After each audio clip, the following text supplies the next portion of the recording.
Hi guys! Welcome to my vlog. So for today's video ay i-road tour ko kayo dito sa may Heron Garden located in Station 2 in the island of Boracay.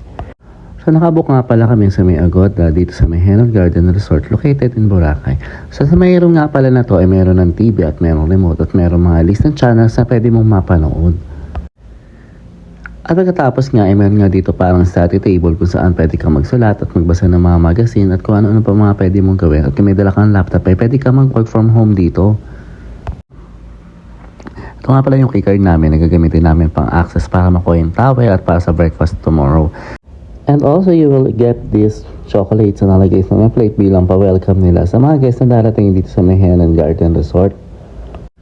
Samahan mo pa ng mga cards at mga letters na hindi ko naman talaga nabasa pero thank you at na-appreciate ko yung mga gantong style ng hospitality ng mga resorts dito sa Boracay.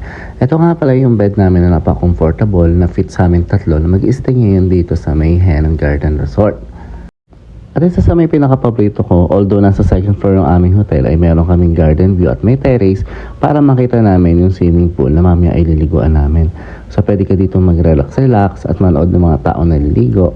At syempre magmuni-muni habang nag-stay dito sa napakagandang resort dito sa may Heron Garden Resort located in Station 2, Boracay Island. So by this time ay magre-relax muna ako at mamamay nga dito sa may Heron. Hanggang dito na lang, paalam!